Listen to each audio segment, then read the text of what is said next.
Bueno, vamos a comenzar.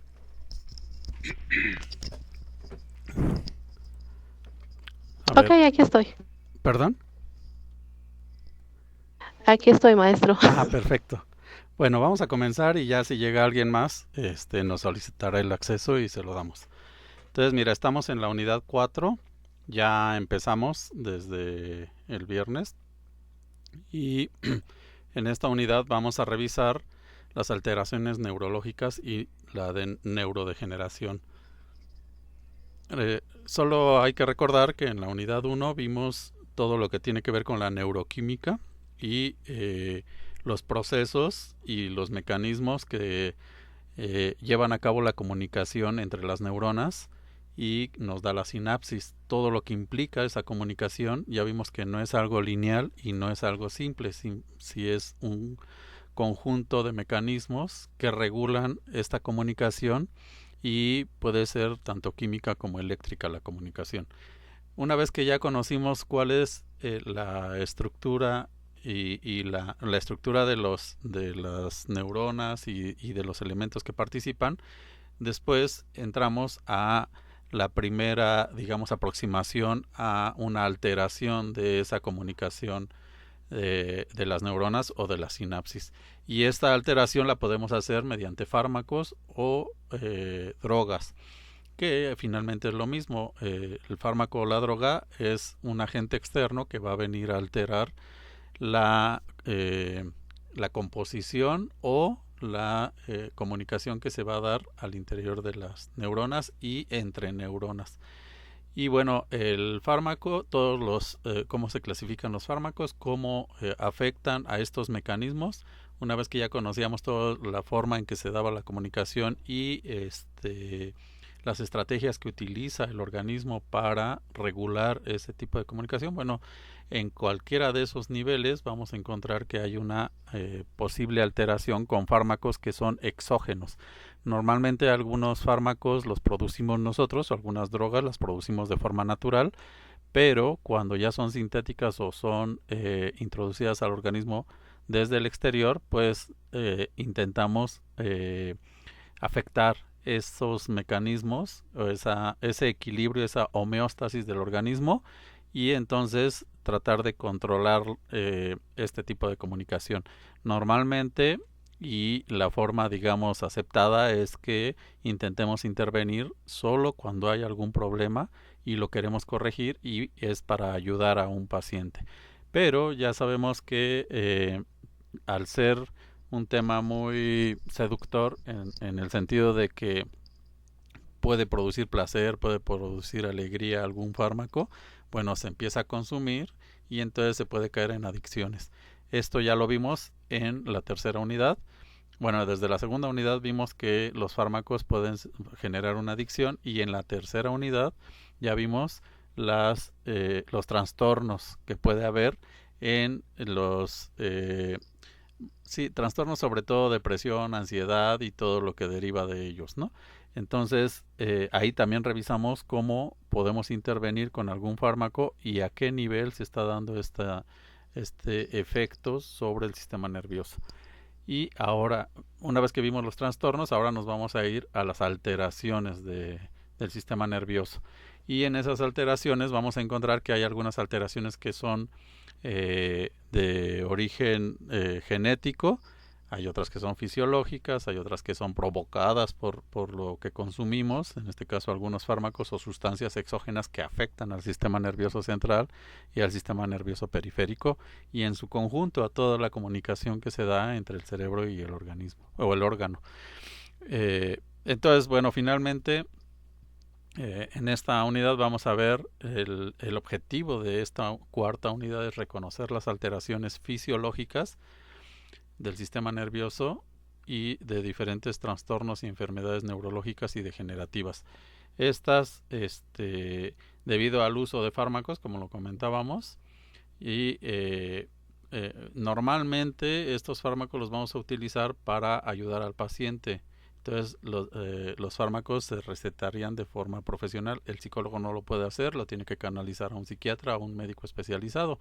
pero finalmente tenemos que conocer cómo funcionan y cómo canalizarlo o en qué casos canalizarlo para que de verdad ya pase a un nivel de tratamiento farmacológico. Mientras se puede dar un seguimiento psicológico y justamente de eso trata esta unidad, ¿no?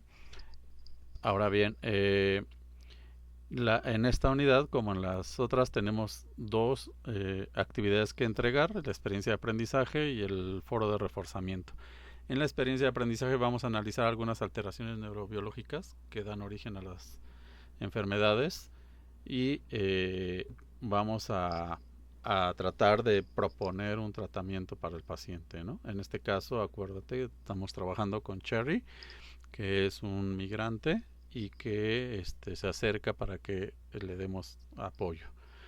Y en el foro vamos a discutir sobre los mecanismos de acción y efectos de los fármacos que estamos o que consumió o que le estamos recetando al paciente para su tratamiento.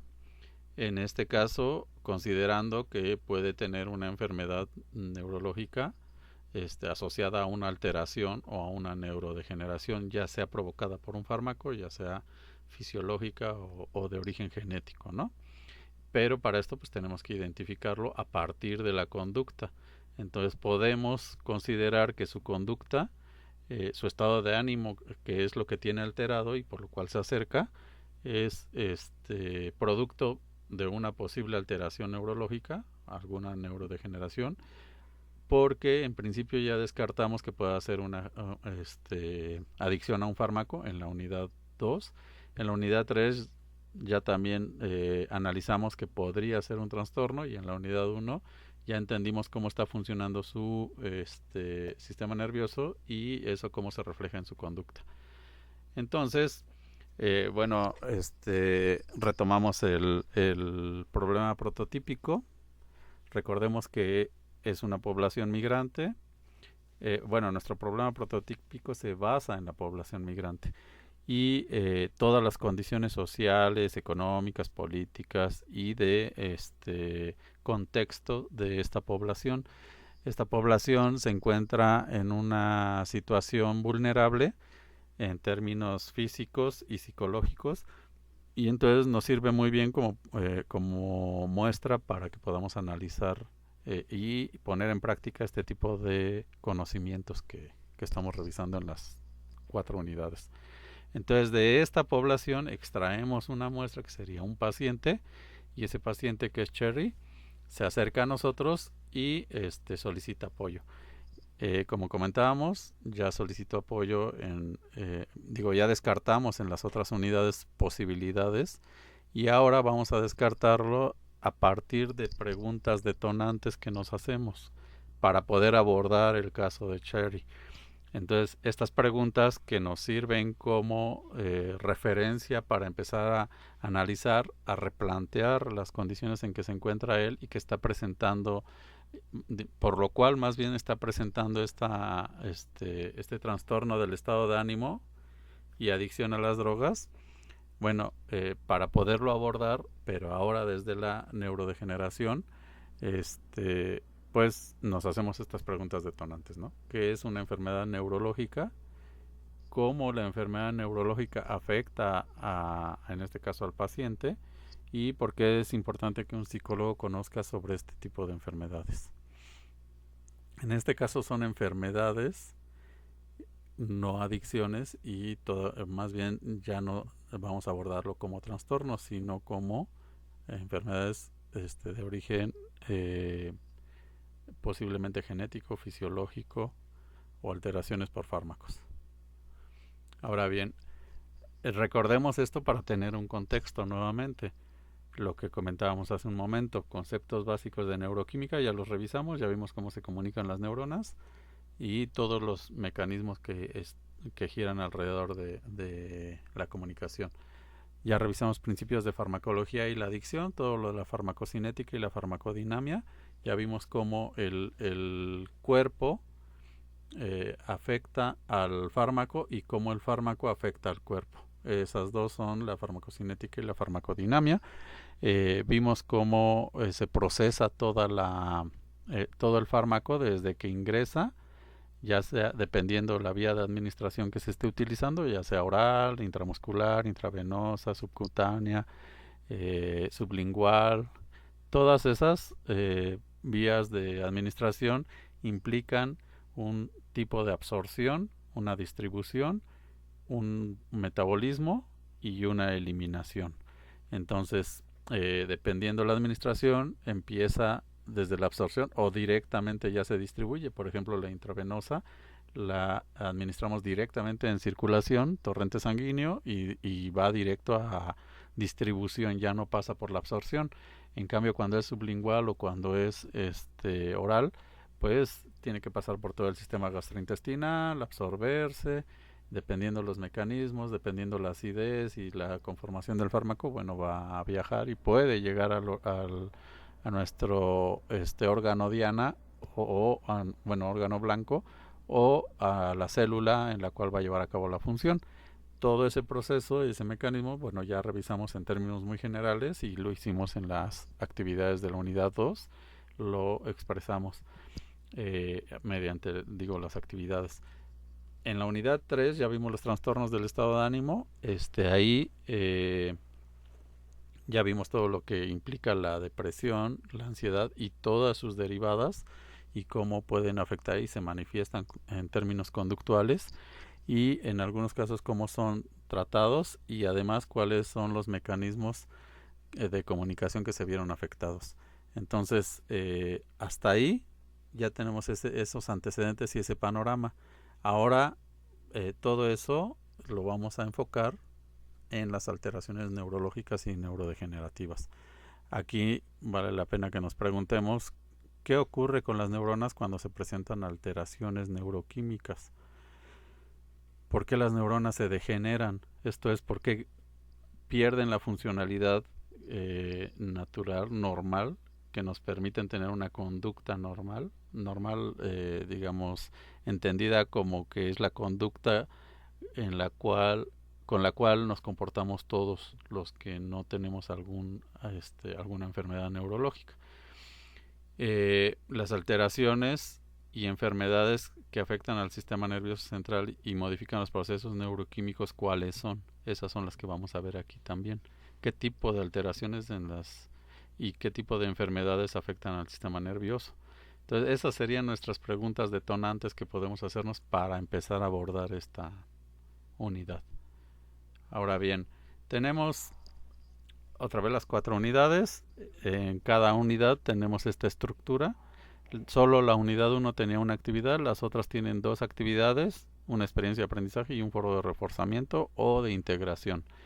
Y en esta ocasión pues es la misma estructura. Tenemos un plan de trabajo y un foro de dudas donde pueden hacer llegar todas sus inquietudes, y ahí las atenderemos. Y la experiencia de aprendizaje, que es un documento entregable, de preferencia les recomiendo lo manden en PDF. Y el foro de reforzamiento, que es un documento, es una participación principal y una participación para reforzar a otro compañero o compañera que haya enviado su aportación. Este es un espacio de discusión y construcción de conocimiento, entonces tenemos que participar mínimo 2 veces. La primera participación tiene un valor de 80%. Lo máximo que se puede sacar en esa primera participación son 80 puntos, y el resto lo vamos a asignar a la segunda participación, que es retroalimentar a otro compañero. En esa retroalimentación también tiene que tener una estructura, tiene que aportar información, y en la estructura pues sí se recomienda que tenga una introducción, aunque sea muy corta, pero por lo menos que inicie con los temas centrales y después desarrolle lo que va a aportar, y le ponga un cierre y las fuentes de información, ¿no? Mínimo que tenga esa estructura, aunque sea un párrafo no muy corto, pero sí debe de tener un orden en la argumentación. Y bueno, ahí ya tendrían los otros 20 puntos. Entonces, una vez que se pone la primera calificación, en la segunda, lo que se saque en la segunda es lo que se va a sumar, y ya la calificación final es la más alta que se obtenga en las dos participaciones. Y bueno, pues lo primero que tendríamos que hacer es entender qué importancia tiene conocer las enfermedades neurológicas. Y para esto pues nos tenemos que preguntar qué es una enfermedad neurológica, ¿no? Bueno, para abordarlo pues tendríamos que pensar en que las enfermedades neurológicas son afectaciones al sistema nervioso.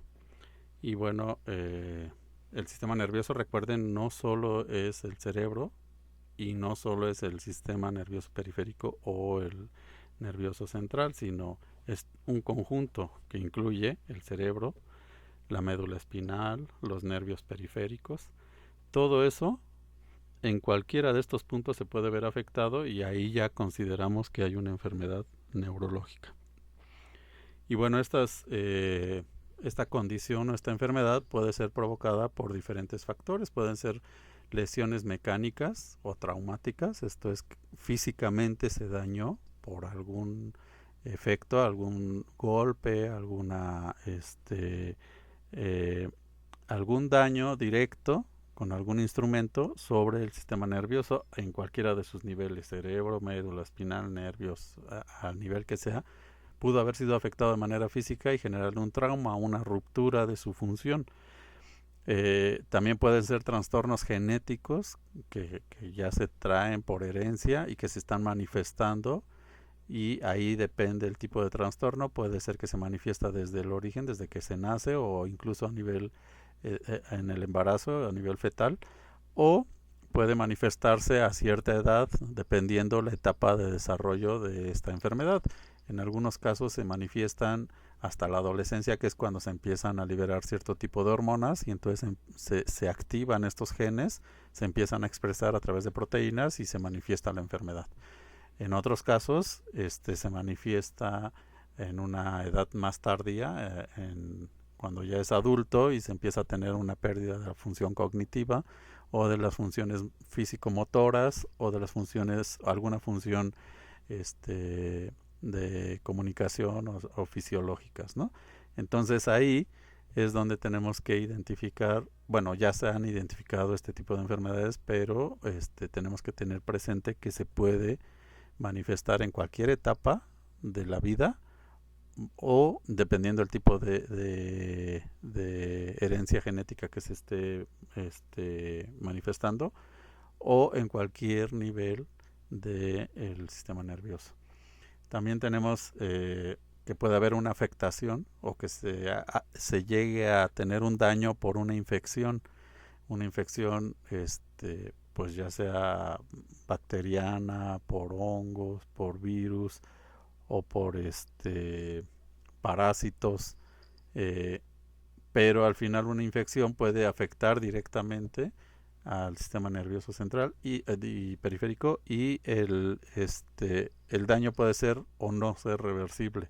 Recuerden que comentábamos la vez pasada que el sistema nervioso tiene su propio mecanismo de inmunidad y se protege mediante su propio mecanismo. No utiliza los mismos mecanismos que utilizan todo el organismo, porque es muy sensible y puede ser afectado por los mecanismos comunes.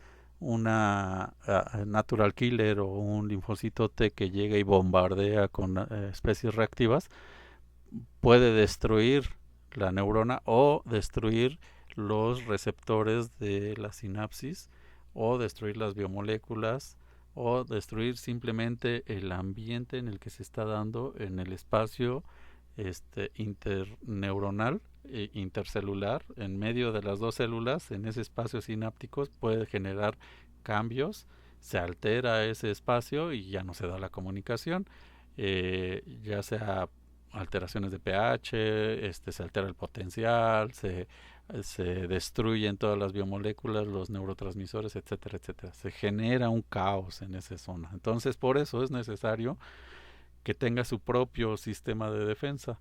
Y ahí es donde platicábamos de las neuronas glía, que son las neuronas que tienen una función inmune, como si fueran los macrófagos. Entonces ellos se encargan de hacer la limpia y demás, este tipo de neuronas, entre otros mecanismos. Bueno, puede haber una infección que rebasa barrera hematoencefálica y provoque un daño físico, químico, eléctrico, y entonces al final nos provoca síntomas y manifestaciones de la conducta, ¿no? También podemos tener alguna enfermedad autoinmune en el paciente, y esa enfermedad está provocando un ataque del sistema nervioso, no nada más en la infección, sino en la misma inmunidad, la inmunidad propia puede estar atacando nuestras células porque es una enfermedad autoinmune y eso provoca un daño, ¿no? Puede ser también una que es degenerativa. Esto quiere decir que el sistema nervioso empieza a tener cambios por las condiciones en las que se encuentre, ya sea por alguna enfermedad o porque hubo un desgaste, un proceso de desgaste asociado quizá a la genética, asociado a su fisiología o asociado a una condición que no era del sistema nervioso, pero que está siendo afectado por otros órganos, ¿no? Entonces, tenemos, entre otras posibilidades, esas son las más comunes y las que más se presentan. Entonces, tenemos lesiones que pueden ser físicas o traumáticas, pueden ser trastornos genéticos, pueden ser trastornos por infecciones o daños por infecciones, daños por enfermedades autoinmunes o enfermedades degenerativas. Todos esos factores pueden ser el origen que nos genere este problema, ¿no? Un problema o una enfermedad neurológica. Y eso se va a manifestar en la conducta. Y la conducta pues nos va a mostrar cambios en el comportamiento. Como les decía, puede ser un comportamiento errático, se puede perder la función motora, o sea, ya no se mueve, ya no controlan algunas partes del cuerpo. Puede ser un problema en la conducta, en las funciones cognitivas, pierde la memoria, no reconoce, etcétera, etcétera, ¿no? Entonces, esto lo vamos a ver ya directamente en las manifestaciones de las enfermedades. Ahora bien, eso en la enfermedad y el impacto que puede tener. Aquí me falta una diapositiva, a ver, permíteme. Bueno, sí, entonces el impacto lo vamos a comprender a partir de ese análisis que tengamos de las enfermedades neurológicas. Entonces podemos tener como, como conducta, podemos tener cambios en la personalidad y en su estado de ánimo.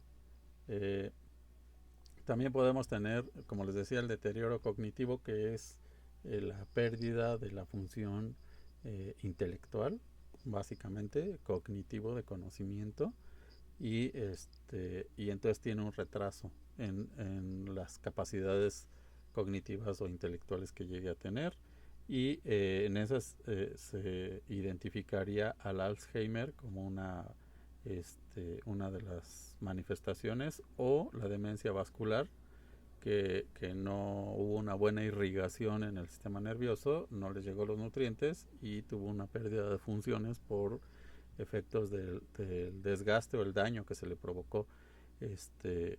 Y eso se va a manifestar en el deterioro cognitivo y progresivo.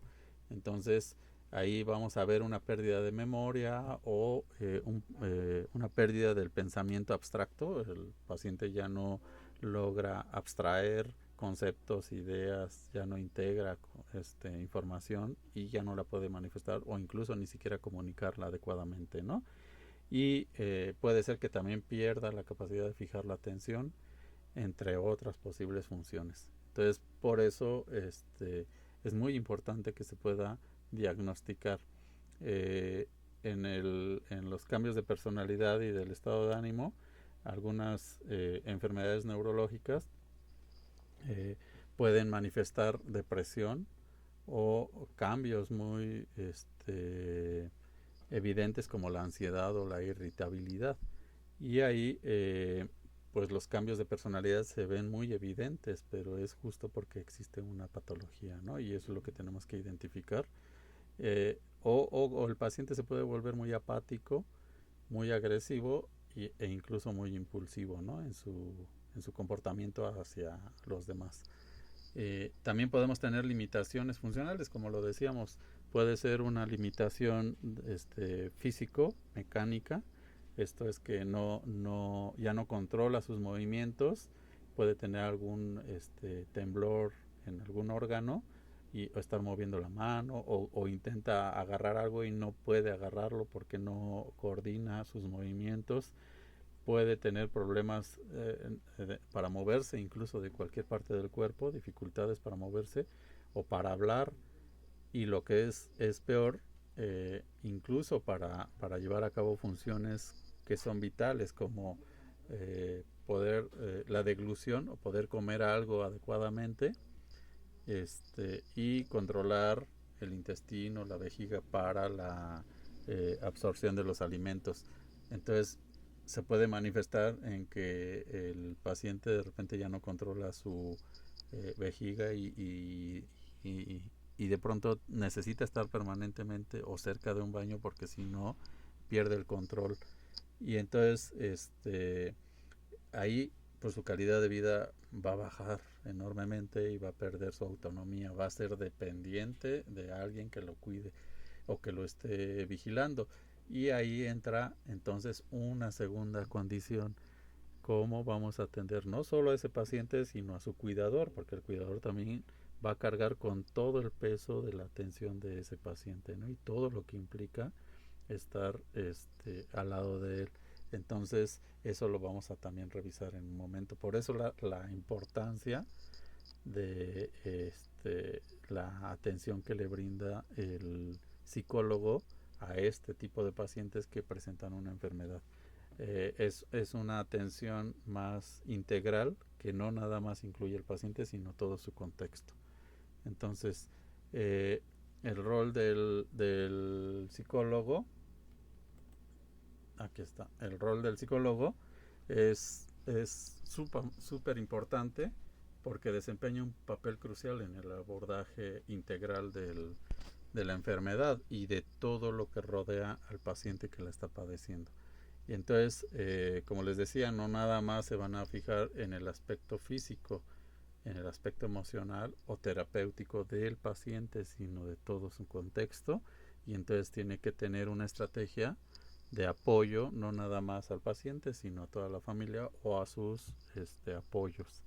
Y considerando, claro, las manifestaciones que va a tener no solo el paciente, como les decía, todo el entorno, ¿no? En términos emocionales, cognitivos, sociales, culturales, etcétera, etcétera. O sea, es un contexto y por eso es importante tenerlo presente y abordarlo de una manera muy, muy integral.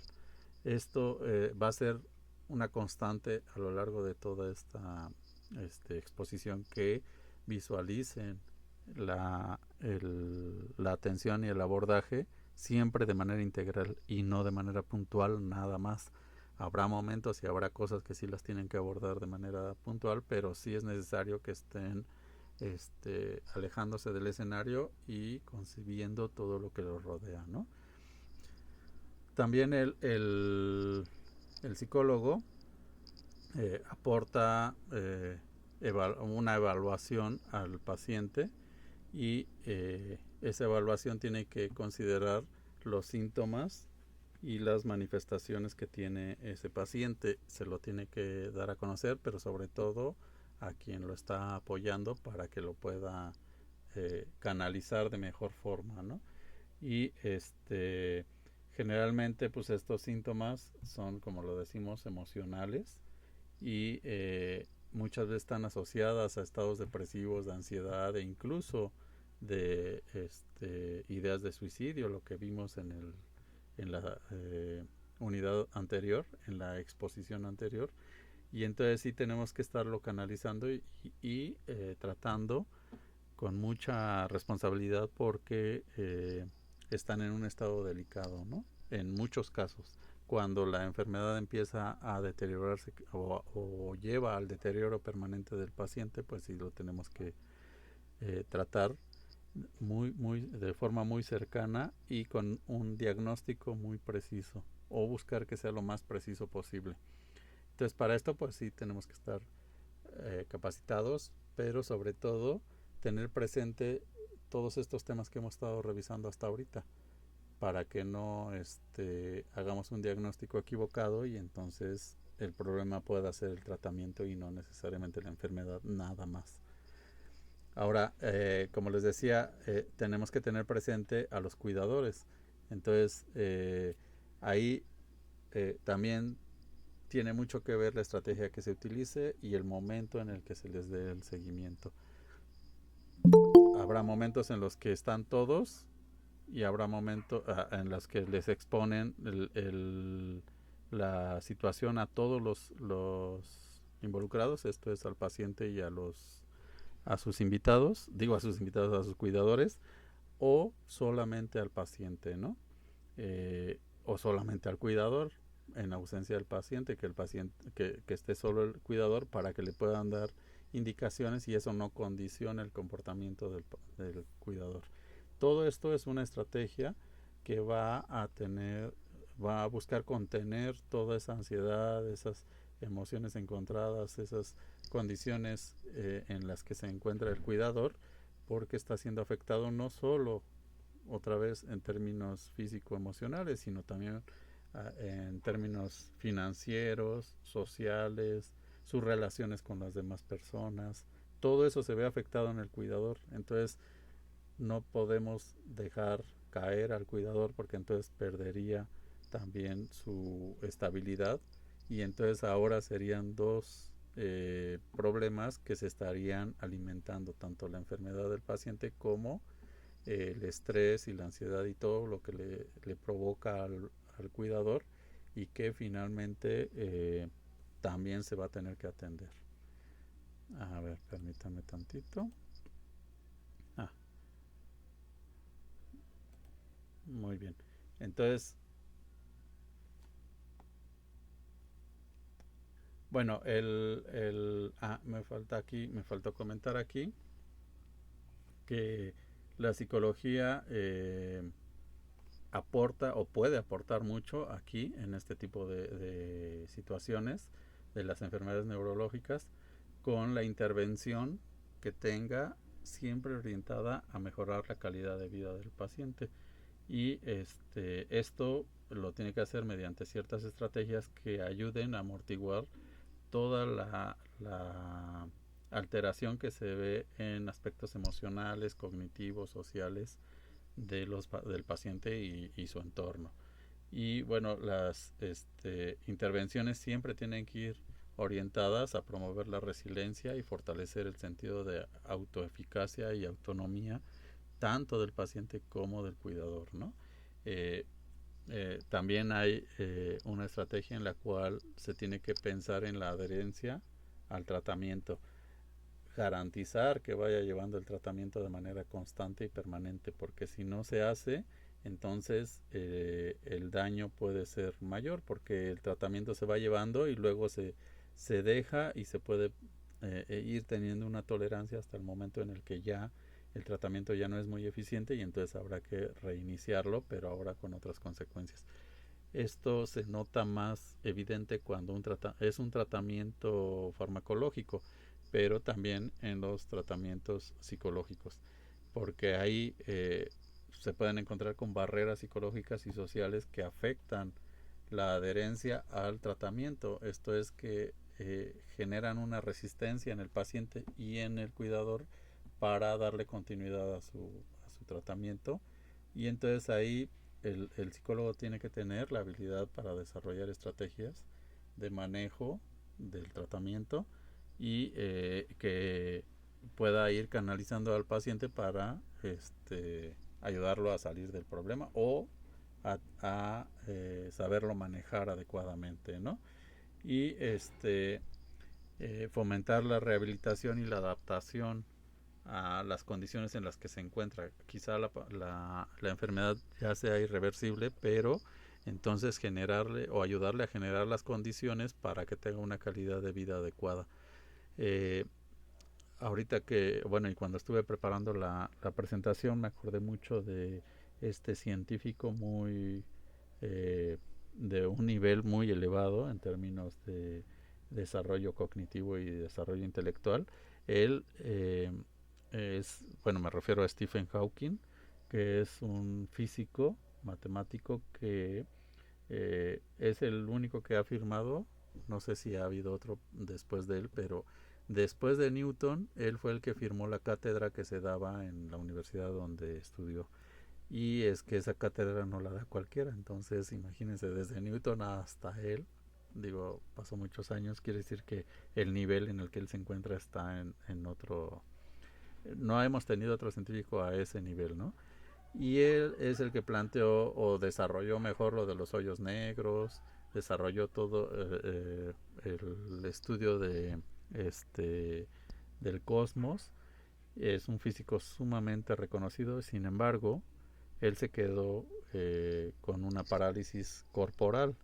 Es muy conocido que estaba en su silla y que incluso la silla se la adaptaron para que él se pueda comunicar con el movimiento. Solo podía mover la mano, eh, parte de la mano, los dedos, y entonces tenía una especie de clave Morse, y ahí en su mano él marcaba y tenía una pantalla donde él iba o él va comunicándose.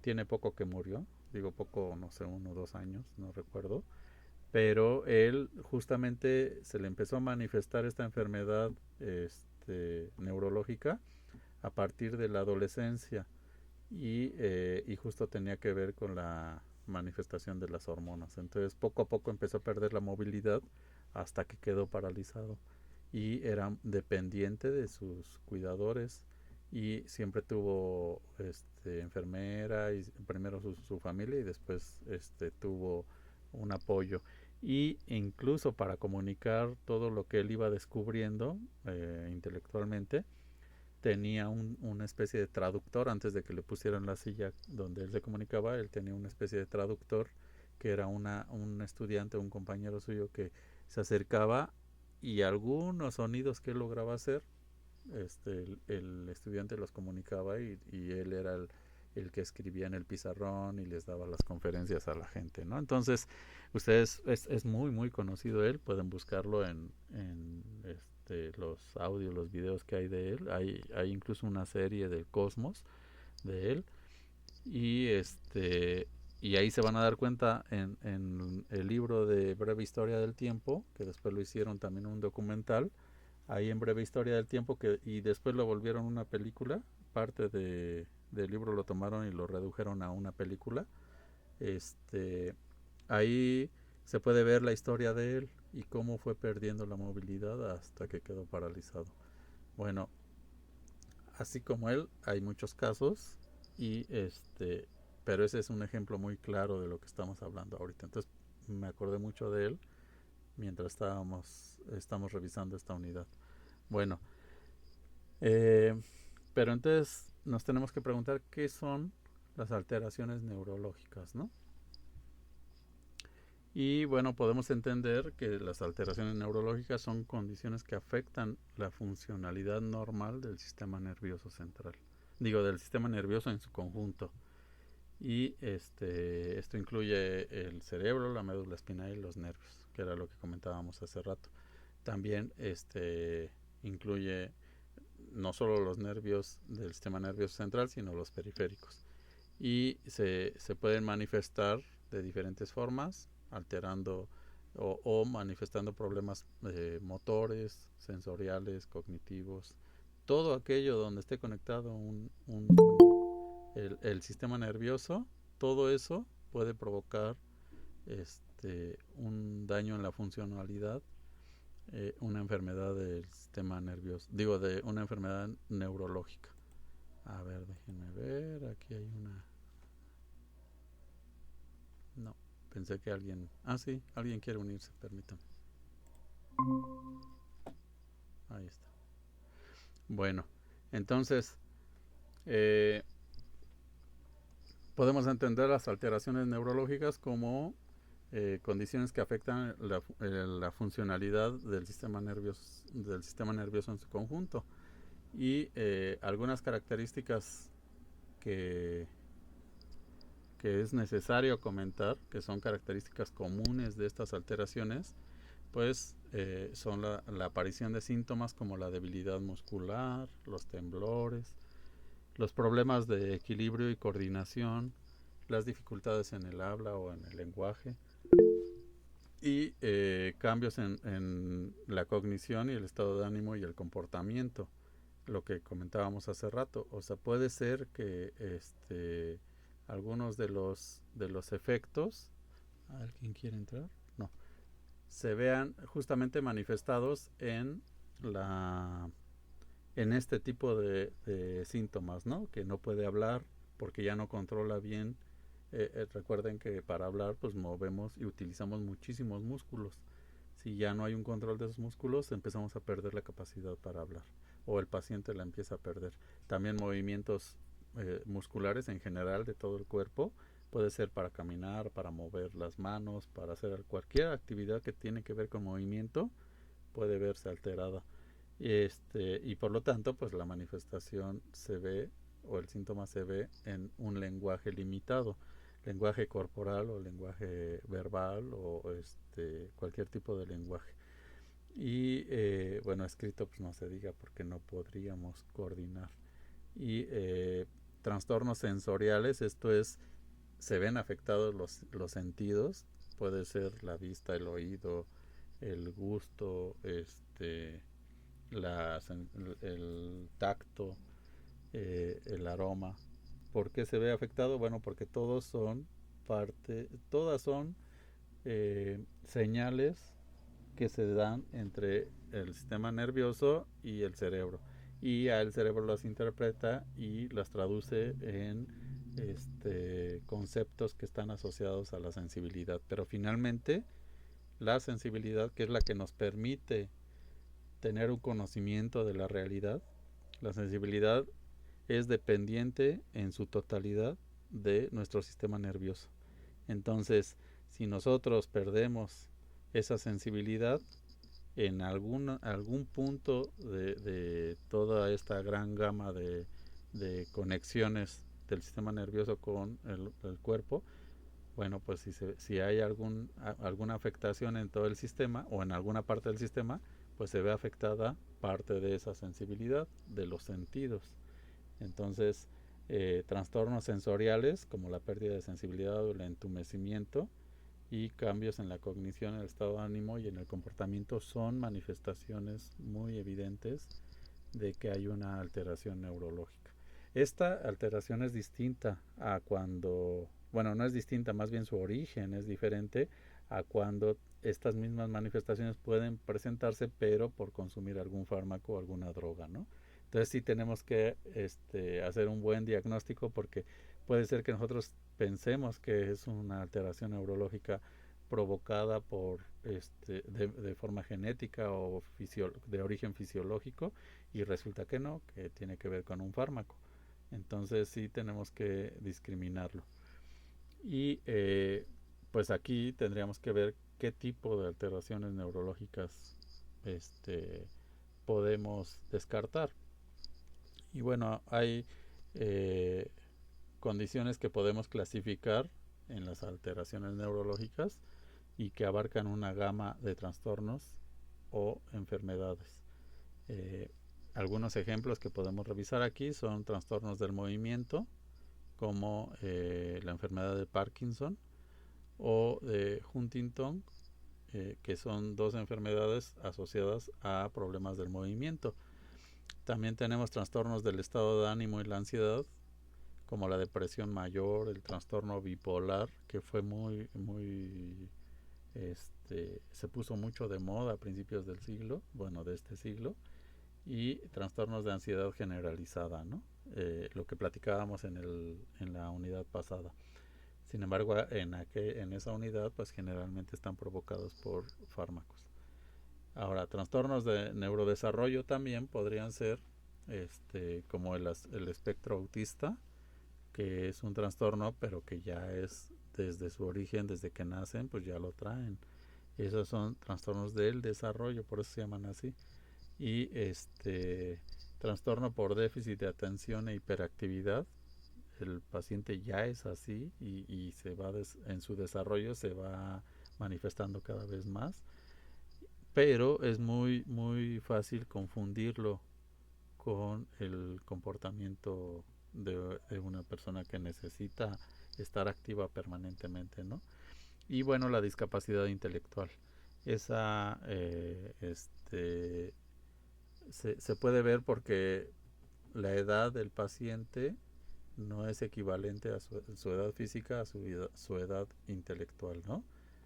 Y eso, bueno, hay muchas evaluaciones que se pueden hacer para discriminar este tipo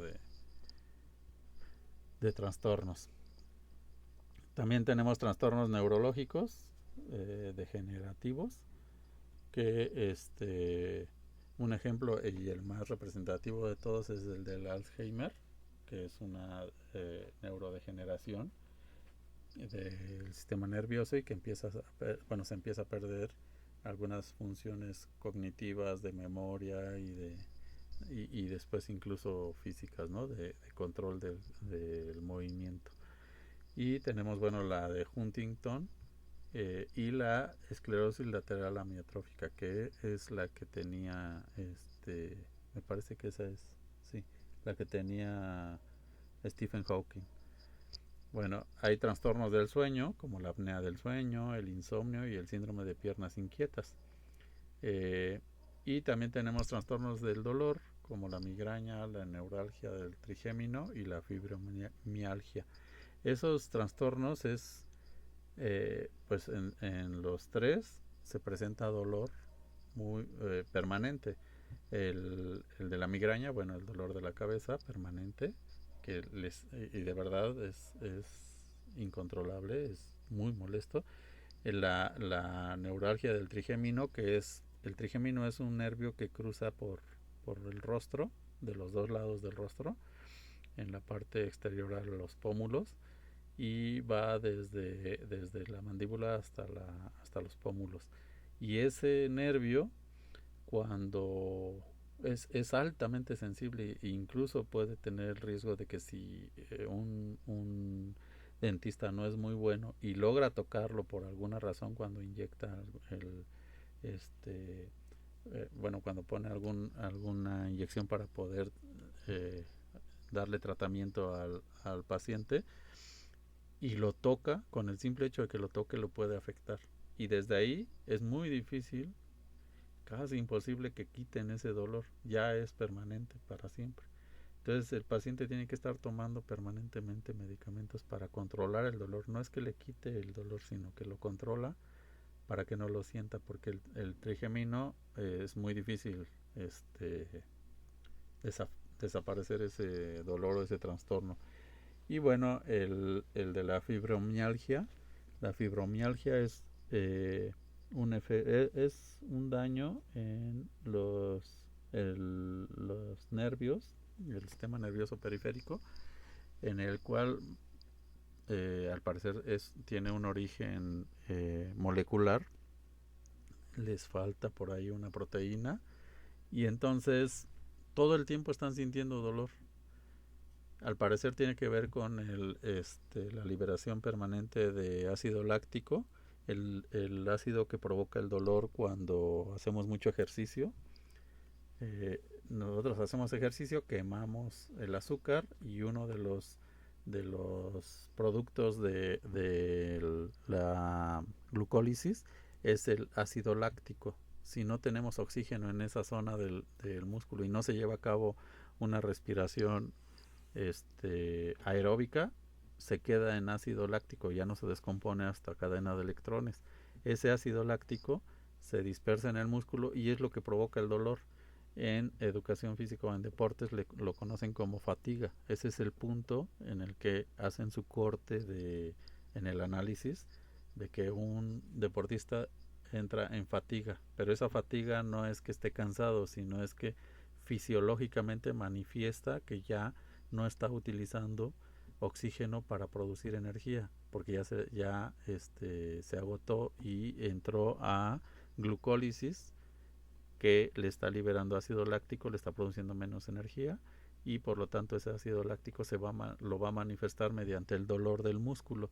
Entonces el músculo ya no funciona igual, porque ya no tiene cantidad de energía suficiente, porque produce 32 veces menos energía que si fuera con oxígeno, y la otra es porque el ácido láctico le está provocando un daño, no un daño, pero sí provoca dolor, y ese dolor le hace ver al paciente, digo, al deportista, que el músculo no puede aguantar mucho si sigue haciendo ejercicio con esa cantidad de energía o con ese metabolismo glucolítico anaeróbico. Entonces, eh, está muy asociado con el dolor permanente del cuerpo, que está liberando ácido láctico y no está siendo descompuesto, y entonces eso le está provocando dolor en los músculos al paciente. Y la fibromialgia es una de las enfermedades más eh, difíciles de manejar por el paciente, porque es dolor permanente, imagínense. Entonces le tienen que estar dando medicamentos para eliminar todo ese ácido láctico y estarlo controlando, entre otras posibles razones por las que tiene fibromialgia, ¿no? Entonces hay un investigador, ¿cómo se llama? En el Instituto de Psiquiatría de Juan Ramón de la Fuente, que está aquí en Tlalpan y Periférico. Lenin se llama. Él trabaja sobre fibromialgia, y los pacientes que llegan ahí los han estado monitoreando en términos moleculares, metabólicos, inmunes y demás. Y bueno, él luego llega a dar pláticas sobre eso. Entonces búsquenlo, googleenlo, se llama Lenin, es de ahí, de neurología, digo, de psiquiatría, del Instituto de Psiquiatría. Y ahí van a entender un poquito más este tipo de trastorno, ¿no? Bueno, y también tenemos los trastornos del neurodesarrollo, como la parálisis cerebral y el síndrome de Tourette. Entonces, eh, yo tenía, bueno, me quedé con la idea de que había puesto en la diapositiva este listado de trastornos. De todos modos, se los comparto ahorita en la pantalla, pues, en algún documento, para que los tengan también presentes. Pero sí, finalmente los tenemos ahí en los contenidos, ¿no? La neurodegeneración, a ver aquí, alteraciones neurológicas. Bueno, este, caray, me falta algo. Bueno, podemos tener trastornos de movimiento, trastornos del estado de... bueno, aquí está la lista, sí. No sé por qué no la pasé, pero estos son los que acabamos de mencionar, ¿no? Los diferentes tipos de trastorno que se pueden presentar por alteraciones neurológicas. Y bueno, la neurodegeneración. Bueno, las principales enfermedades, vamos a ver. Sí, estamos bien. La neurodegeneración es un proceso de enfermedad o patológico que se caracteriza por la pérdida progresiva de neuronas en el sistema nervioso central y en el sistema nervioso periférico. Entonces, vamos a tener una pérdida de neuronas, y este fenómeno pues lo podemos asociar con la acumulación de proteínas que no son normales en el organismo, o por inflamación crónica, o también puede ser por disfunción mitocondrial, por estrés oxidativo.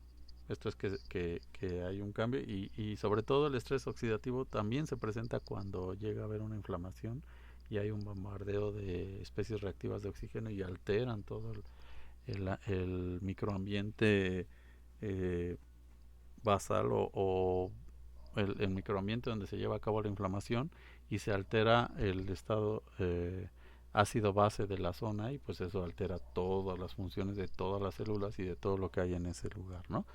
Este, y se llega a dar un deterioro permanente, las mitocondrias ya no funcionan igual y demás. Y bueno, hay otros mecanismos que, como les decía, pueden provocar este deterioro, tanto estructural como funcional de las células nerviosas. Entonces, las que están más expuestas, por supuesto, son las del sistema nervioso periférico, pero se puede dar en cualquier parte del sistema nervioso. Ahora bien, si se llega a alterar de manera estructural, pues recuerden que ya es difícil que se regenere y eso altera la funcionalidad, por supuesto. Entonces, por eso es que se considera que la neurodegeneración se caracteriza por una pérdida progresiva de neuronas, porque si hay un efecto en términos estructurales, o sea, a nivel físico ya directamente, por un efecto químico del contexto de la célula, bueno, pierde función y pierde estructura, entonces dejan de tener neuronas, se van perdiendo esas neuronas y por lo tanto se empieza a manifestar en los síntomas. Y bueno, puede tener diferentes orígenes, que pueden ser orígenes genéticos, lo que comentábamos, eh, que el deterioro se puede presentar en una cierta edad. Pueden ser factores ambientales, del ambiente interno del organismo, o incluso externo, que después afecta internamente. Los factores relacionados con el envejecimiento, que esos bueno, se considera un desgaste celular por la memoria celular que se tiene en el organismo, por el manejo que se le dio a las células a lo largo de la vida, y entonces eso puede hacer que empiece a perder funcionalidad y metabólicamente ya no es ya no funciona igual, digamos. No tiene más bien no procesa igual los nutrientes, glicosila demasiado las proteínas, por ejemplo, ya no las regenera, la síntesis de proteínas ya no se da en las mismas condiciones, ya hay un deterioro de los organelos, de la mitocondria, del núcleo, del aparato de Golgi, ya no hace un buen control de calidad, digamos, de las proteínas. Ya las proteínas puede que algunas salgan bien y otras pues ya no les hicieron sus procesos de depuración y de funcionalidad en el aparato de Golgi, o ya no se sintetizaron adecuadamente porque los ribosomas ya no eran tan funcionales como en la juventud o en la infancia. Y entonces todas estas condiciones del envejecimiento pueden afectar a la degeneración de las células. Entonces, al ser un sistema en equilibrio muy delicado, pues es muy fácil que se presenten estas condiciones. Eh, por eso es muy interesante estudiar y analizar los casos de envejecimiento prolongado.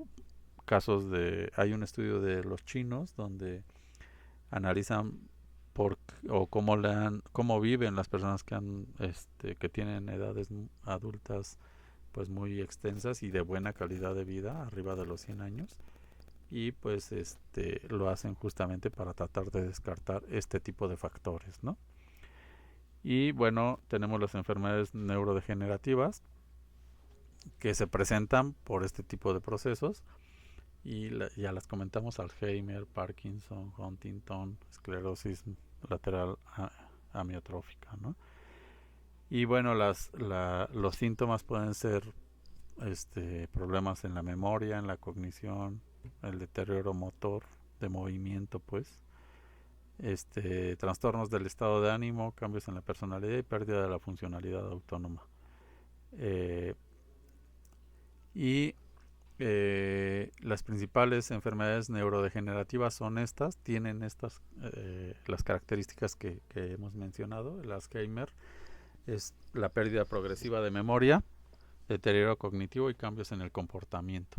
Eso, en términos muy generales, es necesario que sí lo caractericen un poquito más para que puedan identificarla en los pacientes.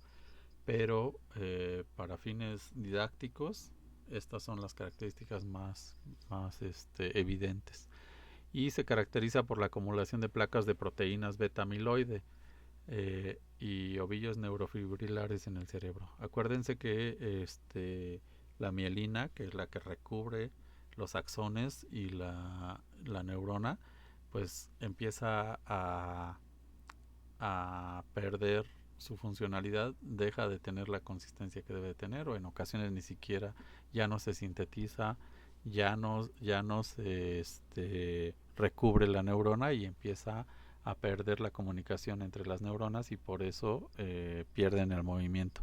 Hay una película muy muy buena de los 80 me parece, que se llama Despertares, y habla justamente de la mielina y cómo un investigador, un padre más bien de familia, cuando su hijo empieza a perder la movilidad de la nada, empieza a perderla hasta que queda paralizado, ya no se puede mover y sí está consciente pero no se puede mover, lo llevan al hospital y lo intentan revivir, no, bueno, revivir en el sentido de que ya no quede en estado vegetal, y entonces ningún médico le puede dar una respuesta, y él en su desesperación, bueno, su mamá y su papá se ponen a estudiar bioquímica y metabolismo y química y todo lo de la medicina, pero asociado a ese problema. Se meten a investigar en artículos y demás, así obsesivamente, y llegan a dar una posible solución al problema. Eso es lo más fascinante. Y entonces se dan cuenta que hay una biomolécula que puede ayudar a restablecer la mielina de la neurona, y entonces van y le dicen a los médicos, pero pues los médicos en su no eran especialistas en esa área, y entonces pues no les dan mucha atención. Entonces él lo que hace es manda una carta a muchos laboratorios a pedir que alguien le ayude a sintetizar ese producto químico para que se lo administren a su hijo y vean si funciona o no. Y efectivamente por ahí en el mundo alguien le hace caso, alguna persona que se iba a jubilar decide pues hacer la fórmula que le están pidiendo. Él era un químico de un laboratorio y en sus ratos se pone a hacerla y logra sacar la no recuerdo qué era lo que sintetizó. Se lo dan al joven, ya no estaba joven, ya había pasado muchos años, ya era adulto, y hacen que despierte, y entonces se vuelve un escándalo, porque cómo es posible que alguien, creo que era contador el papá, y al final se volvió casi bioquímico, logra despertar a su hijo y logra hacer que tenga movimiento y demás, pero también hay otras consecuencias, ¿no? Entonces esa película es una muy buena referencia para que entiendan esta parte de el comportamiento, bueno, de una enfermedad neurodegenerativa y cómo afecta a nivel sistema nervioso, y todo lo que implica poder encontrar una solución para este tipo de enfermedades. Bueno, una recomendación cultural periférica de lo que estamos hablando. Ahora bien, tenemos también el Parkinson, que es una degeneración de las células, de las neuronas dopaminérgicas en el cerebro. Y los principales síntomas pues son temblores, rigidez muscular. Recuerden que en este caso son más asociadas a movimientos, son efectos motores, síntomas sobre el sistema motor.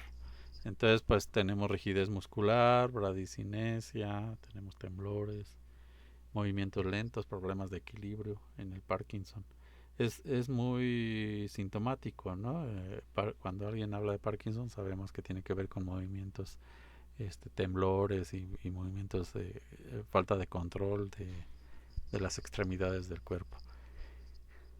Y bueno, tenemos la enfermedad de Huntington, que es una mutación genética y va manifestándose de forma progresiva y en un deterioro de las células del cerebro, del cuerpo estriado del cerebro, y se manifiesta por movimientos involuntarios, cambios en las condiciones cognitivas y trastornos emocionales.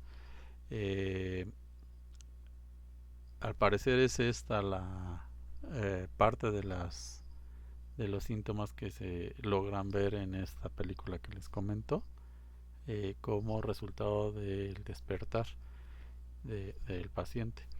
Y bueno, la enfermedad lateral amiotrófica también es una degeneración de las neuronas motoras en la médula espinal y en el cerebro. Y se manifiesta por estos síntomas de debilidad muscular, atrofia y pérdida de la función motora. Al final acaban sentados en una silla de ruedas y tienen que ser atendidos porque no tienen mucho control y mucha fuerza. Y y bueno, por lo mismo de que afecta músculos, los músculos no nada más sirven para el movimiento voluntario que tenemos para la fuerza y demás, sino también sirven para la deglución, para los movimientos peristálticos, para otro tipo de movimientos que quizá no tenemos presentes porque son normales en la vida cotidiana, pero finalmente dependemos de ellos para poder respirar, digamos los músculos laterales de los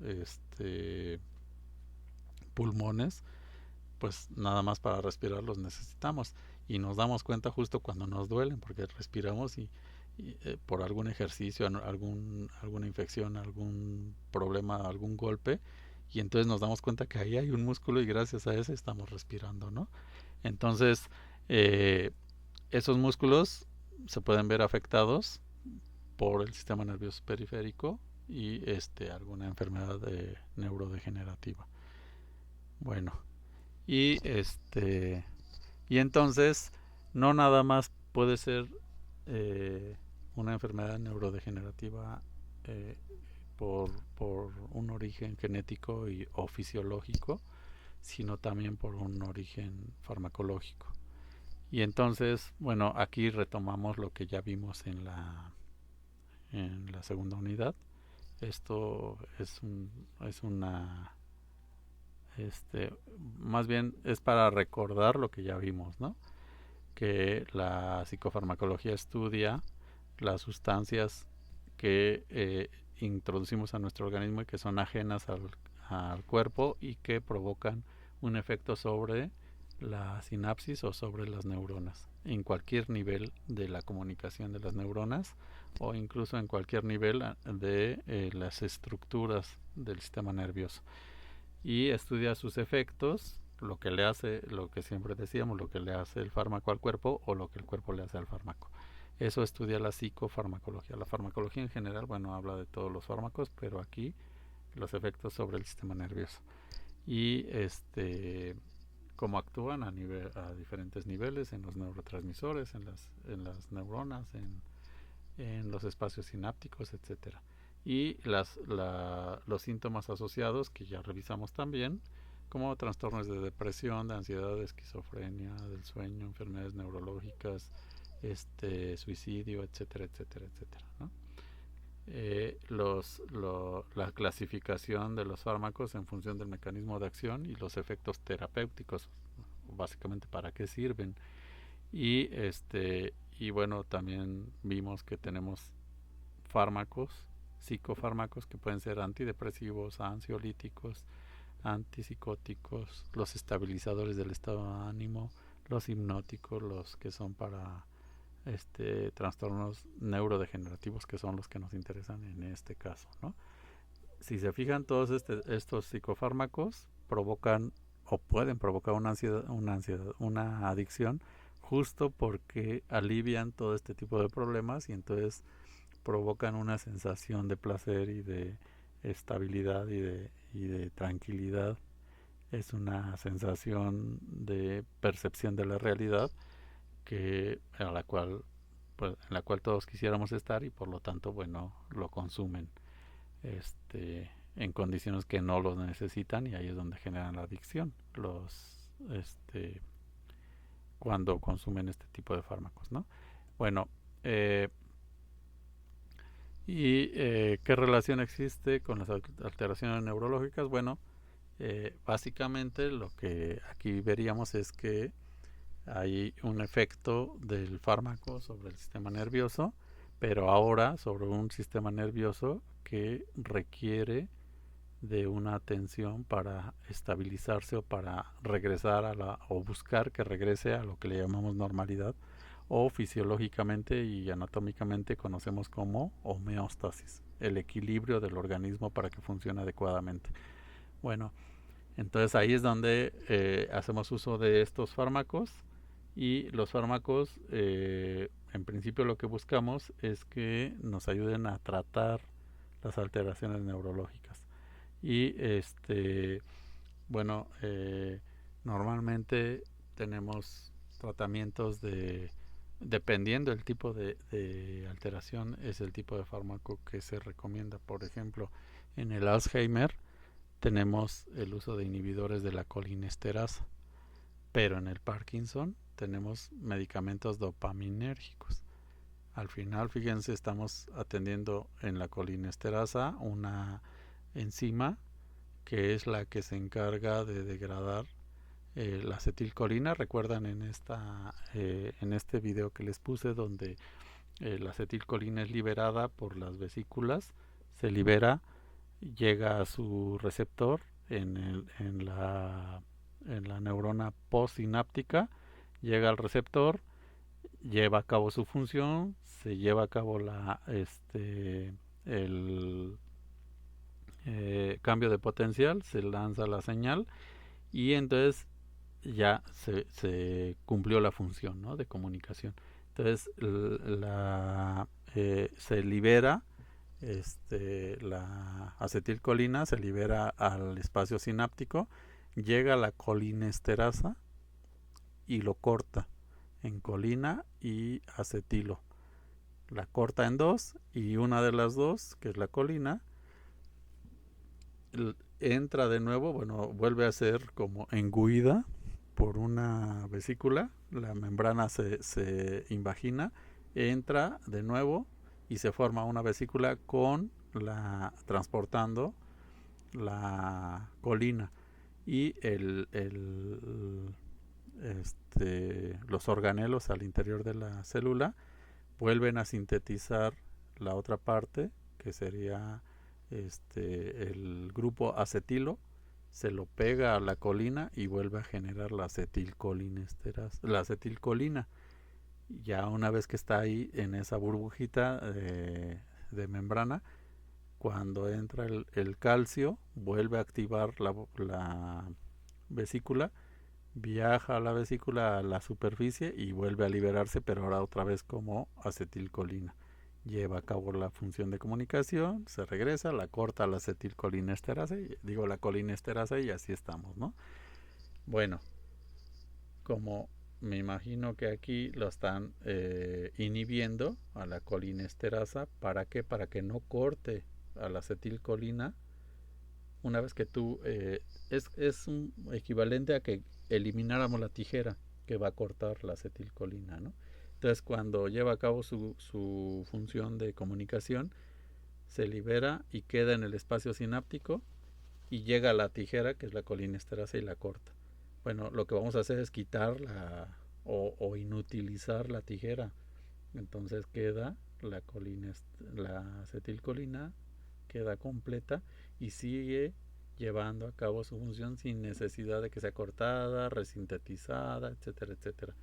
Entonces, seguramente en la investigación lo que encontraron es que ya no se recicla adecuadamente, porque a lo mejor hay un efecto en los pacientes de Alzheimer, hay un efecto a un nivel de la colinesterasa, de la acetilcolina. A lo mejor el receptor para que se vuelva a integrar a la célula pues ya no funciona, o cuando se integra ya no se recicla y entonces cada vez hay menos acetilcolina que lleve a cabo la comunicación, o no sé, o a lo mejor había demasiada colinesterasa y cortaba de más, y en cuanto era liberada pues la cortaba y ya no llevaba a cabo su función, ¿no? Habría que investigar o leer un poquito más a fondo por qué inhiben la colinesterasa, a qué nivel se está dando. Y en el Parkinson pues los medicamentos son dopaminérgicos, o sea, se va directamente sobre la dopamina, ¿no? Entonces Aquí ustedes ya entienden cuando hablamos de esto porque ya revisamos estos mecanismos de la sinapsis, sinápticos, y ya podemos saber, bueno, o por lo menos buscar a qué nivel se encuentra el efecto del fármaco sobre la sinapsis y qué tipo de comunicación es sobre la que estamos interviniendo. Y bueno, tenemos fármacos para alteraciones neurológicas que provocan síntomas asociados a las emociones, como puede ser el estrés y la ansiedad y demás. Entonces tenemos antidepresivos para la depresión, por supuesto, y ansiolíticos para la ansiedad, ¿no? Y estos normalmente se les administran a los pacientes de Parkinson. Y bueno, lo mismo podría suceder para los pacientes de Huntington. Bueno, estabilizadores del estado de ánimo para cambios de humor que son muy recurrentes o que son muy explosivos en ocasiones. Entonces, como pueden ver, la psicofarmacología va a afectar y nos va a dar síntomas muy evidentes que pueden estar asociados al comportamiento del paciente, en este caso a alguna alteración neurológica. Si ustedes reciben a su paciente y el paciente les manifiesta que empieza o que ya fue diagnosticado con una alteración neurológica y que por eso está consumiendo fármacos, entonces con eso ustedes pueden deducir que los cambios en el estado de ánimo se deben justamente al fármaco y no nada más a las condiciones periféricas de contexto, ya sea sociales o culturales o ambientales o familiares. No nada más, sino eso a lo mejor lo refuerza, pero seguramente el origen, el más fuerte, es una alteración neurológica. Si no ha sido diagnosticado directamente, pero ustedes ven algunos de los síntomas y se dan cuenta no solo de efectos sobre el estado de ánimo, sino también sobre el sistema sistema motor o cambios en el movimiento, pues finalmente, o en el estado de ánimo, o en cambios o efectos sobre bueno, de origen genético que están siendo, que gradualmente van causando una degeneración, eh, y empiezan a ver estos síntomas, bueno, pueden ir descartando esta posibilidad. No los van a poder medicar ustedes, porque ese al final es el último de los recursos, pero si ya les dieron la atención, ya les ayudaron a contener y a aceptar una nueva forma de vida y demás, y ya los intervinieron en términos psicológicos y ven que sigue el desgaste y los efectos de la alteración neurológica permanente, entonces los pueden canalizar con alguien que los medique, pero ya identificando cualquiera de estas posibles alteraciones, ¿no? Entonces,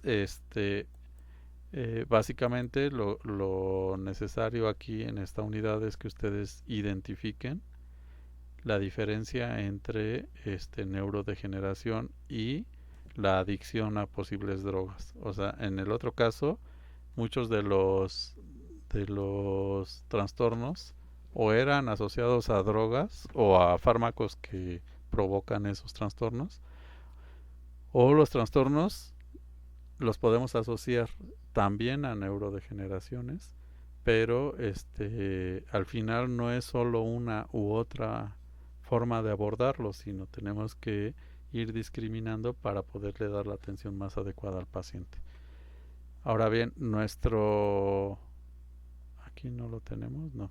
Bueno, no puse qué actividades, pero si quieren en la siguiente sesión nos dedicamos a ver exclusivamente cómo elaborar la actividad. Si tienen alguna duda sobre las actividades que ya pasaron, es el momento y lo podemos comentar para que de una vez las entreguen y ya nos atrasen si es que les falta entregar alguna actividad. Si no, podemos pasar a la siguiente sesión, y en la siguiente sesión ya revisamos con más detalle las actividades. Como les recomendé la vez pasada en la unidad 3, vayan haciendo su actividad, vayan haciendo su borrador de actividad y involúcrense para ver qué dudas les surgen, si van bien, si no, y en la siguiente sesión ya platicamos, incluso si quieren la revisamos alguna, y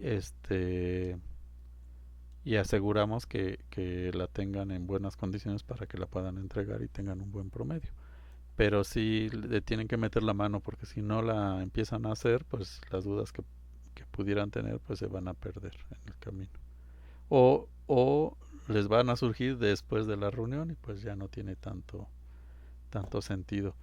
Básicamente lo que vamos a revisar ahí es como esto que acabamos de revisar tiene que ver con la situación de Cherry, que es su paciente migrante y que está presentando síntomas de alteraciones del estado de ánimo. Además estaba consumiendo alguna droga, la droga que ustedes consideraron en la unidad 2, me parece, que eligen una droga y ven todo lo que puede provocarle. A lo mejor esa droga ya le provocó una alteración neurológica, ¿no? Entonces de eso tratan las actividades. Eh, y bueno, hasta aquí no sé si tengan alguna duda. Quisieran que revisáramos algún punto o quieren que desarrollemos algo en la siguiente actividad. Con confianza pueden abrir su micrófono o pedir la palabra. Yo, maestro, tengo una duda. Sí, dime, Gaby. A ver, en la actividad, bueno, en la unidad número 2 yo presenté la actividad y bueno, mi calificación no fue muy buena, creo que me faltó algo en sus observaciones, me lo hizo saber. ¿Tengo posibilidad de completarlo o de, no sé, organizarlo y volverlo a enviar? Sí, sí, sí. Eh, Elabórala nuevamente y atiende las observaciones que te hice, y una vez que ya la tengas me avisas y te abro la actividad para que la vuelvas a subir y entonces la mejoremos. Pero mira, básicamente las actividades entregables, lo que se pide es que primero que piensen en dos vertientes. Una es el documento y su estructura. Básicamente cómo está organizada la información. Lo que se te pida lo tienes que organizar para que lo presentes y lo comuniques adecuadamente. En el orden en que lo comuniques va a ser la eficiencia, y vas a demostrar que sí te quedó claro el tema, pero lo tienes que comunicar organizadamente. Entonces ahí debe de llevar, lo comentábamos desde el inicio, la portada de preferencia, o si no le pones portada, por lo menos ponle los datos de identificación de ese documento. Cuando tú buscas un documento, cualquiera que sea, pues buscas por el título, por el autor, por el tipo de temas que se están manejando, etcétera. Bueno, aquí básicamente lo que se pide en una portada o en datos de identificación, pues sería la universidad, la unidad, la asignatura, tu nombre, el nombre del académico. No porque queramos que pongas el mío o el de quien te está atendiendo, no, sino para que haya una referencia de la actividad y de con quién la cursaste y demás. Y finalmente queda como evidencia de que tú demuestras que te quedó claro el tema. Entonces empezamos con la identificación del documento o la presentación, ¿no? Que es la portada o los datos de inicio. Yo siempre les pido una portada porque le da mejor presencia. Después viene la introducción, pero en ese orden se acomoda, pero la introducción siempre se escribe al final. El nombre lo dice, es una introducción al tema. Cuando un lector toma un documento, lo primero que ve es de qué se va a tratar. Y entonces ahí le platicas de qué trata el documento. Por eso se escribe al final, porque primero haces el documento y después le explicas. Ya que tienes elaborado el documento, ahora sí le dices, mira, este documento va a tratar de esto, está organizado así y se aborda por tales razones y llegamos a un resultado interesante, ¿no? Bueno, esa es una introducción. Por eso se llama introducción, es como el abstract, como un resumen, pero no necesariamente el resumen, sino es justo el nombre lo dice, una introducción a lo que va a tratar el documento que va a leer el lector que la tenga. En este caso, bueno, lo voy a leer yo, pero si quedara como evidencia o si fuera un super documento que elaboraste, pues hasta lo puedes publicar en alguna revista o en algún lugar y tiene el orden en el que vas llevando a tu lector. Por eso es, no crean que lo que les pedimos es nada más por capricho, tiene un orden, porque si ustedes acostumbran a dar una introducción y después ir desarrollando lo que se les pidió, entonces cuando se comunican, no solo de forma escrita, sino también de forma verbal o incluso en su comportamiento, tienen un orden en su pensamiento. Entonces este orden que les pedimos tiene que ver con que se acostumbren a la formalidad de su comunicación, en este caso escrita o audiovisual o visual nada más, como puede ser cuando les pedimos la historieta. Ahí ustedes están desarrollando una línea argumental, un storytelling le dicen, o una narrativa, pero debe de llevar un orden para que se entienda. Entonces ahí lo que estamos nosotros promoviendo en su formación es que tenga un orden su pensamiento para comunicarse. Primero que lo organicen en ustedes para que lo entiendan y luego lo comuniquen adecuadamente. No nada más es para que lo comuniquen, es sobre todo para que lo entiendan. Si ustedes lo entienden claramente, ahora sí piensen en el orden en que lo van a presentar. Bueno, entonces sigue la introducción, después ya viene el contenido, depende de lo que te hayan pedido. Si se te pidió una historieta, por ejemplo, pues ahí la pones.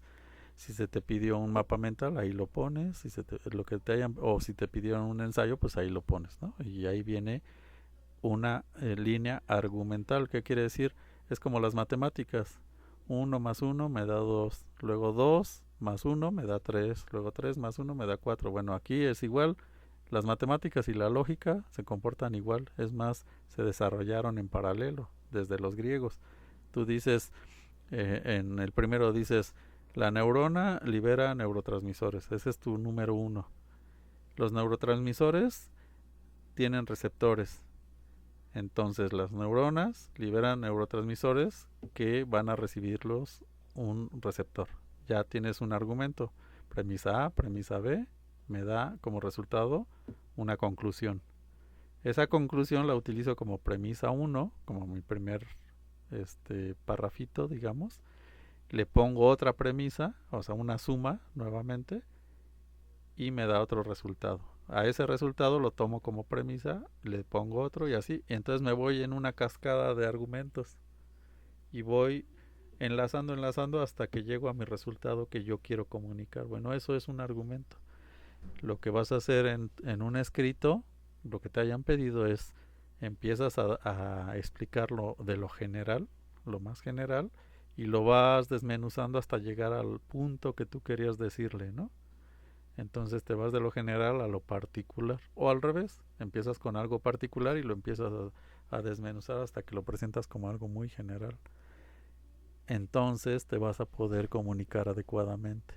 Y quien te lee, te va leyendo en un orden y entonces entiende perfectamente lo que le quisiste decir.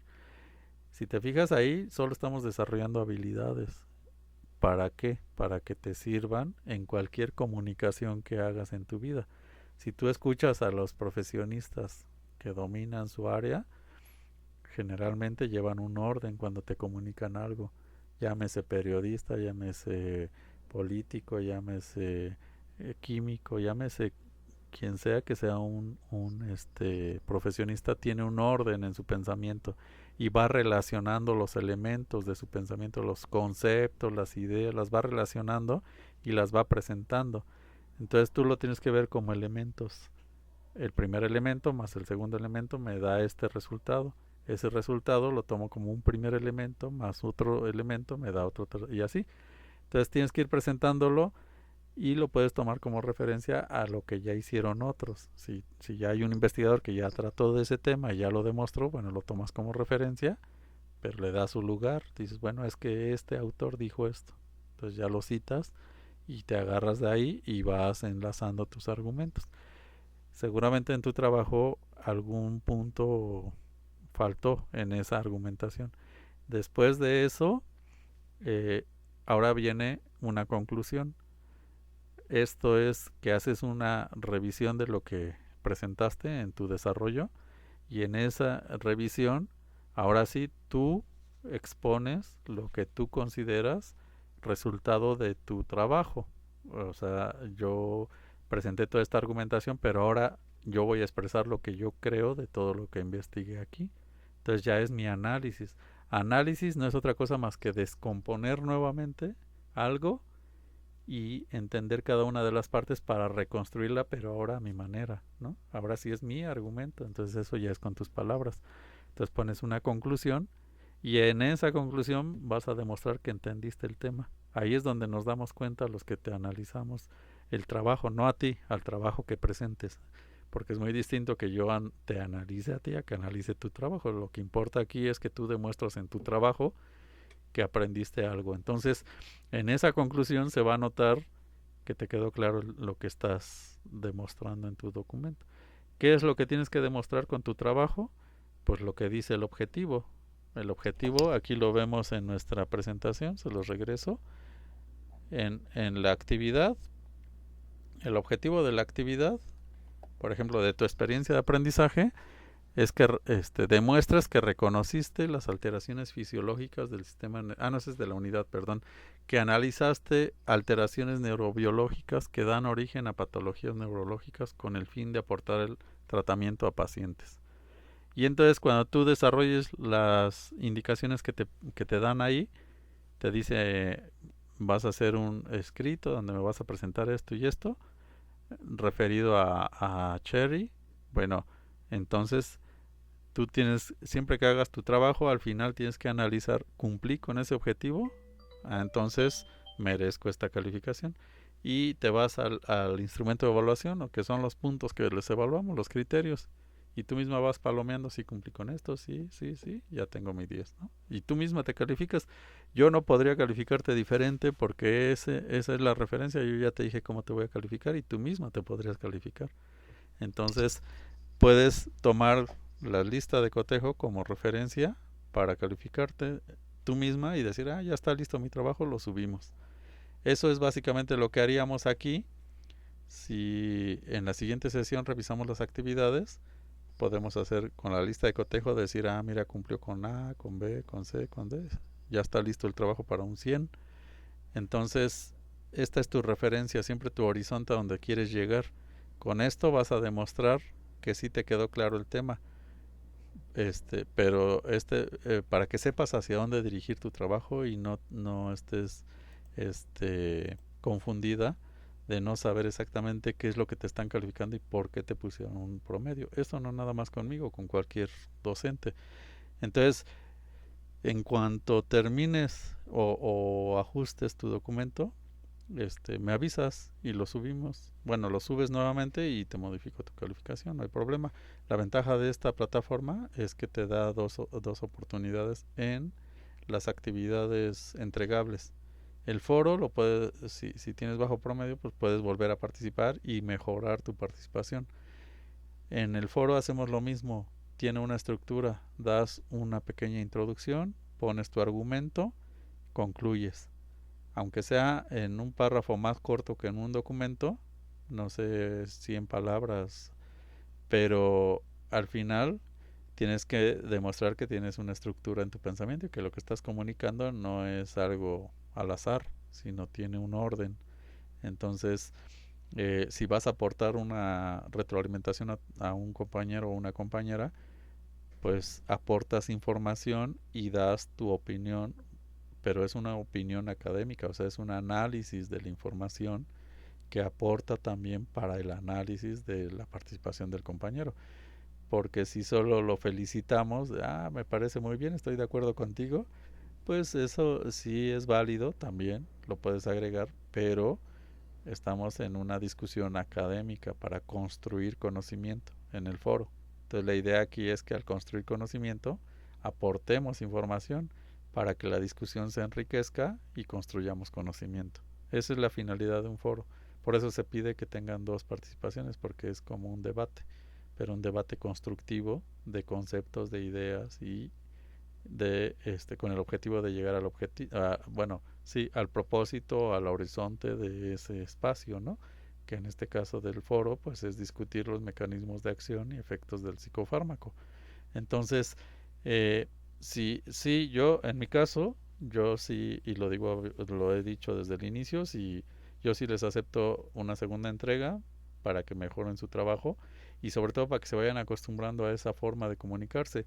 Cuando ustedes entreguen sus trabajos con esta estructura, en la siguiente asignatura o en otras asignaturas, si siempre entregan con ese orden de argumentos y con esa estructura, el docente no va a tener de otra más que, por lo menos nada más por la estructura y organización de la información, mínimo ya tienen el 60 puntos. Y el simple hecho de que la organicen, ya se vieron obligados a organizar, bueno, a ver cómo eh, eh, darle formato o organizar la información. Al hacer eso, se vieron obligados a revisarla para categorizar los datos y lo que van a presentar. Y al verse obligados a eso, pues ya están aprendiendo. Entonces a mí me da la pauta, cuando yo veo un trabajo bien organizado, la pauta es que sí tienen organizadas sus ideas y sí saben de qué están hablando y por lo tanto, nada más con verlo organizado ya me da garantía de que sí saben. Y a partir de ahí ahora sí lee uno el contenido, pero seguramente el contenido va a estar bien porque tiene un buen orden. Entonces se nota nada más de pasarle el ojo así rápido, sin leerlo. Después ya se regresa uno y revisa con detalle y ya encuentras pues este datos de información digamos técnica puntual que dice, pues aquí se equivocó, en lugar de decir trastornos puso alteraciones, ¿no? O aquí hablo de genética y era fisiología, no sé. Pero ya son asuntos más técnicos, pero al final sí estás involucrada con lo que estás desarrollando. Entonces, así es como calificamos todos los docentes. Por mucho que sean muy elaborados o sean muy descuidados, siempre nada más ven el trabajo y dicen, tiene orden. Desde ahorita ya se vuelve interesante, lo voy a leer. Lo revisa con detalle y dice, tiene estos detalles, está bien, se los observo, pero en general sé que está involucrada con su trabajo, ¿no? Entonces, yo te recomiendo que lo hagas así. Yo sí entiendo que es un proceso, pero también pensemos que ya estamos en tercer semestre. Entonces, conforme va avanzando, ustedes deben de demostrar que son muy buenos para comunicar sus ideas. O sea, que sus trabajos siempre están bien organizados y con eso ya tienen garantía y no van a tener que estarlos repitiendo. Casi desde un inicio se van a dar cuenta que su trabajo está bien. Y no solo el escrito, el documento, sino la participación en foro. Entonces, cuando ya sean profesionistas, pues ya va a ser una forma de vida, escribir así, comunicarse así formalmente y en orden. Y van a ganarse el respeto de quien se comunica con ustedes justamente porque tienen un orden en su pensamiento y sus ideas pues son lógicas, tienen sentido. Entonces por eso nos importa mucho el formato y el contenido. Esos dos puntos son los que evaluamos normalmente.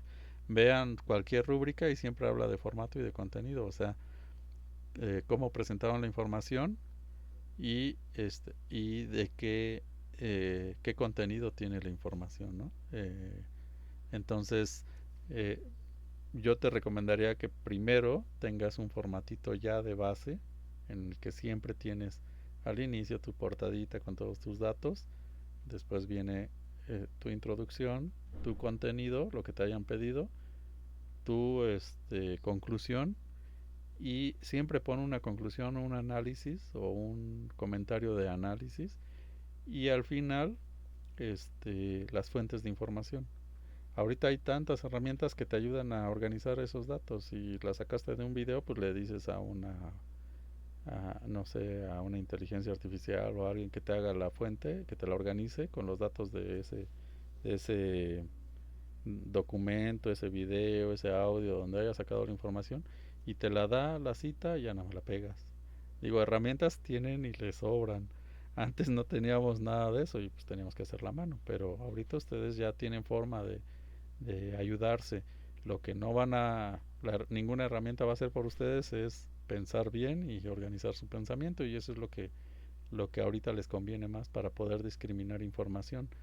En esta realidad en la que ahora hay una masividad de datos y de información, lo más importante es que tengan criterio y que tengan la capacidad de discriminar qué es lo más importante y qué no, y eso solo lo van a lograr con un orden de pensamiento. Entonces, eh, yo te recomiendo que revises esto que te acabo de comentar en tu documento, lo mejores o lo modifiques, más que mejorar, más bien modifícalo, agrégale lo que consideras que le hace falta en función a las observaciones, me avisas y te abro el espacio y lo subes. Te voy a decir por qué hasta que me avisas, porque ha habido ocasiones en las que me dicen, me acepta así, y yo te abro el espacio y nunca me envían el documento y se queda abierto, y entonces aparece como si no hubiéramos calificado esa tarea, como si tuviera yo pendiente de calificar una actividad porque la abrí nuevamente, y entonces el sistema o la universidad me va a decir, oiga, pero ya lleva ahí como 2 semanas el trabajo y usted no lo ha calificado.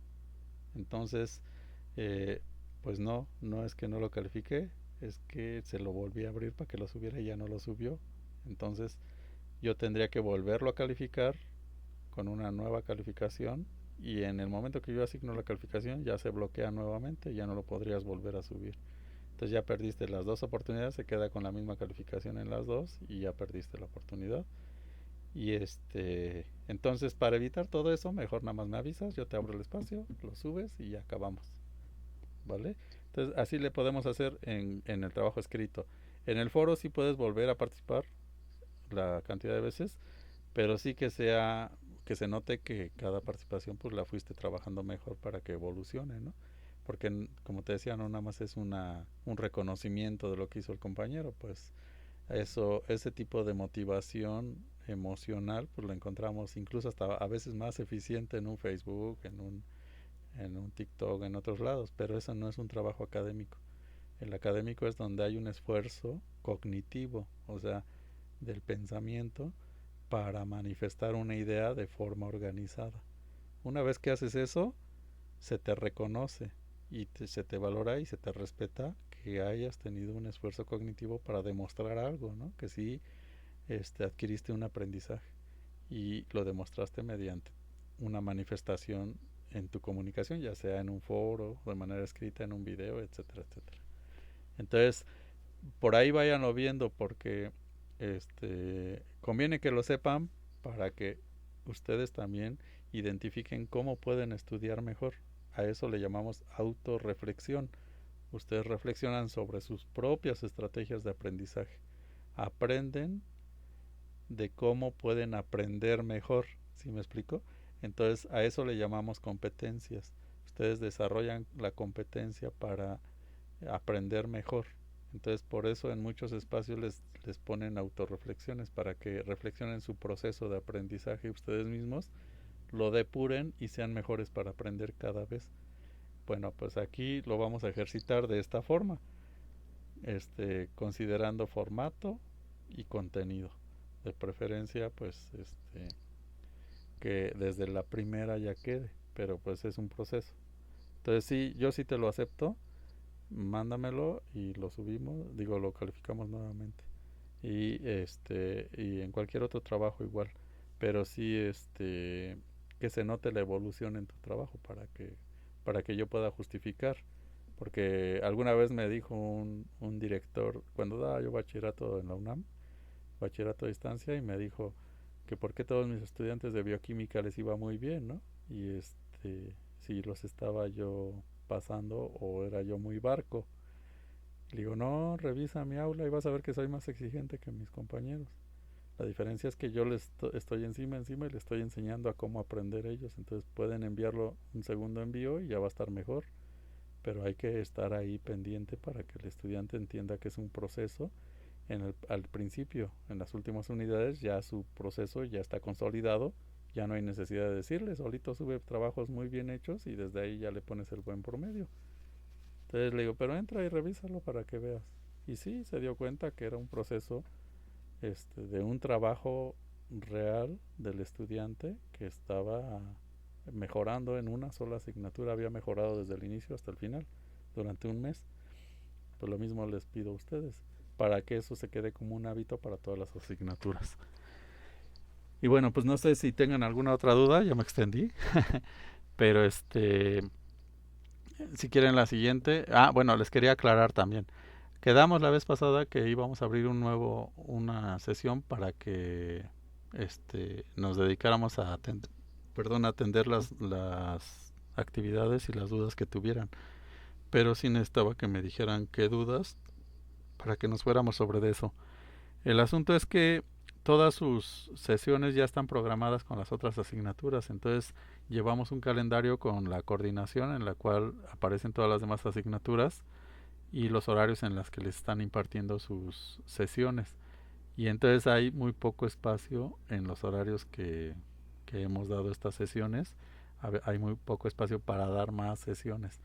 Si gustan, las hacemos de todos modos, pero entonces no me gustaría que se contraviniera o que se encime con otra asignatura y entonces vayan a tener que elegir entre esa asignatura y la mía. Y pues eso no sería conveniente ni didáctico. Entonces lo que se me ocurre es que podríamos ya sea hacer otra sesión en un horario que no se encime, o me mandan sus dudas y yo les desarrollo una sesión en otro horario y se las mando grabada y ya con eso se quedan más tranquilos, la ven en el horario que puedan. Pero sí necesitamos que trabajar sobre algo concreto, porque sin dudas pues no sobre qué trabajamos, ¿no? Solo sobre la exposición que tiene que ver con los contenidos. Entonces, por eso ya no se hizo la sesión pasada, la tercera sesión de la unidad 3. Pero con estas dos podemos organizarnos y ya luego vemos otra estrategia. Si es que no les está yendo muy bien en las actividades, pues ya vemos otra estrategia. Por lo pronto, quedémonos con esta idea de que sí pueden entregar un segundo documento ya modificado y mejorar su promedio. Bueno, no sé si tengan alguna otra duda hasta ahorita o lo comentamos hasta la siguiente sesión.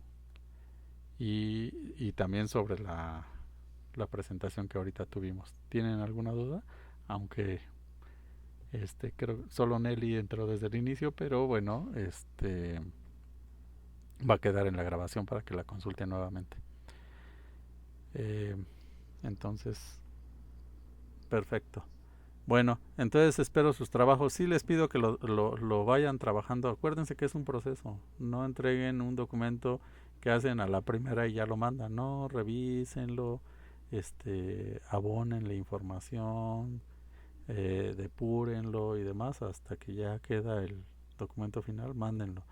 Pero sí trabajenlo, porque es muy evidente cuando un documento está enviado a la primera y ni siquiera lo revisaron y trae hasta faltas de ortografía, o es muy notorio cuando lo hacen con alguna herramienta o alguien lo hizo, alguien más, y no hay ni siquiera una lógica en la redacción, de pronto tiene diferentes estilos de redacción, diferentes géneros, la categorización de la información es muy evidente. Pues nada de eso se nos pasa porque es muy notorio. Entonces sí les recomiendo que lo revisen y me lo manden. Lo suben y lo calificamos de inmediato y vemos si se puede mejorar. ¿Ok? Bueno, si no hay dudas, pues hasta aquí lo dejamos. Les agradezco mucho y nos vemos pasado mañana, el jueves, a la misma hora, incluso en el mismo enlace. Y ahí platicamos un poco más sobre la actividad para asegurar que su actividad esté bien. No importa si la suben hoy o mañana y en esa reunión nos damos cuenta que pues la pudieron mejorar, pues la vuelven a subir, no hay problema, pero sí háganla, por favor. Y mándenla para que no nos atrasemos, ¿vale? Cuídense mucho y lo dejamos hasta aquí. Si llegan a tener alguna duda, me la mandan. Buenas noches. Hasta luego. Hasta luego. Hasta luego, muchas gracias. No, de qué, Nelly. Hasta luego.